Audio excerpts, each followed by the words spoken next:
just don't know what to do. Get in your car. You know it's not too far.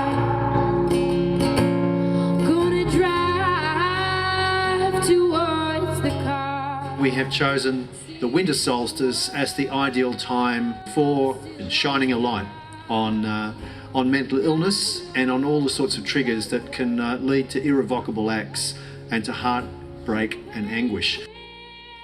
We need to remove the stigma by continuing the conversation and promoting the conversation. But we can't start unless we make this event properly welcomed. I welcome Darren Whiten to welcome us to country.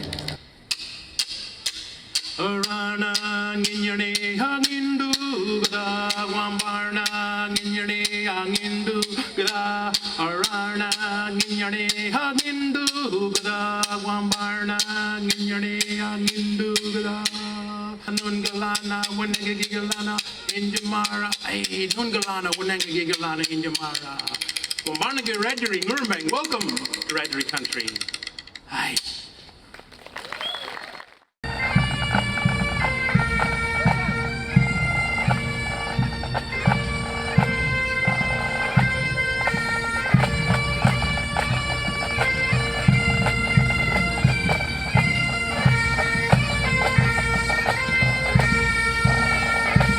Tonight, I'd just like us to feel each other's humanity, the hopes that we share, and also to honour the people who have pulled us apart and then put us back together again.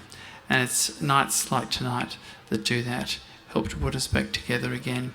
They change us forever, and also give us permission to think differently and to offer the world something they really, really need, which is about connection.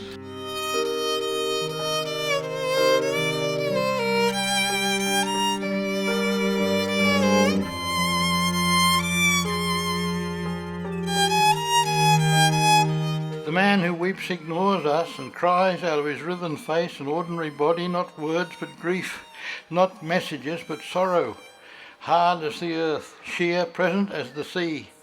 And when he stops, he simply walks between us, mopping his face with the dignity of one man who has wept and now has finished weeping.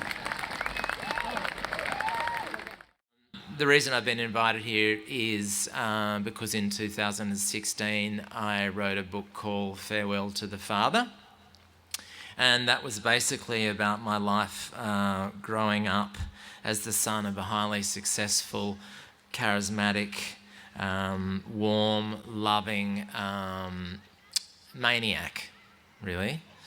He loved us, but he also was what back then would have been called manic depressive, and he was prone to these crazy mood swings.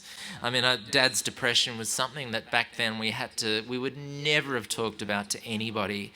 And as a kid, though, the most affecting part was his many suicide attempts. And in the end, Dad ended up killing himself. That has shaped me and my family forever. I wrote a book about this, right? But after all the dust had settled from writing this book, for want of a better word, I basically had a nervous breakdown. And so I ended up being admitted to a facility in Sydney, and I thought, how the frickin' hell did my life get to this stage? But the good thing is that, as opposed to Dad, I'm still alive.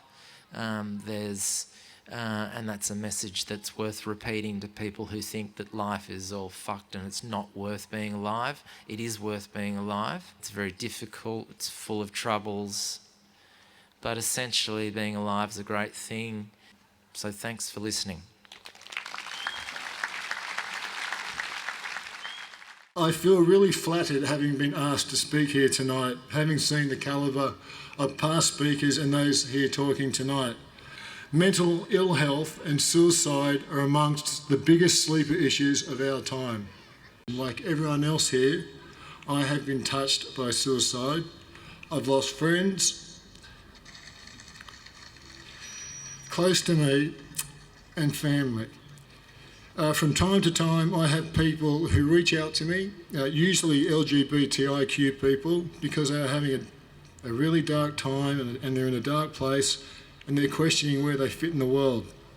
We know that LGBTIQ Australians attempt suicide at a staggering 14 times the rate of their straight peers.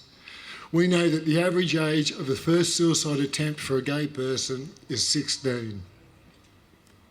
This makes the LGBTIQ community, my community, one of the most at-risk groups. It is also a community that deserves the right to feel connected, loved and safe. Events such as a winter solstice create that very culture, and a gathering like this is so much larger than the sum of its parts. Thank you for listening to me. I'm so, look, I didn't know how to handle today, and I thought about it a lot, and I decided to read you a letter. To Meryl. It feels odd writing to you. I don't know much about you, really. I don't know where or when you were born or when you died. I don't know your middle name or what colour you wore your hair. Over the years, I'd hear talk of you. Sometimes I'd fossick, and sometimes I'd happen upon it. Apparently you went mad. Too much acid. By all accounts, you found life a most dreadful and onerous undertaking, which I think I understand. I'm told that you finally ended it after countless attempts. I wrote to you, not just to tell you that I found your poem and to thank you for it, but with some feeble hope that perhaps, like me, you'll find this letter buried in a filing cabinet somewhere. And so you know who your son is. There's a few things I want to make clear. I've become a half-decent human. There's a miscreant in me, and I've fucked up plenty, but I've balanced out my base hedonism with sizable helpings of community work, and I endeavour to be the best that I can. They told me I have what you have, but I don't believe them, and I've been off my medication for nearly 5 years without incident. I've never tried to kill myself. I'm a practicing minimalist, and your poem is one of my few possessions, protected in fireproof glass.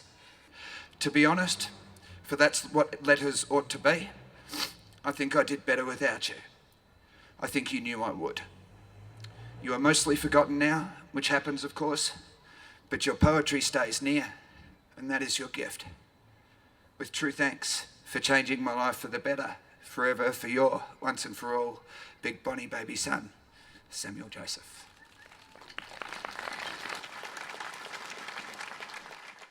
What a wonderful night. I have been David Astor, and it's been my privilege to host another extraordinary winter solstice. Thank you all so much for coming along.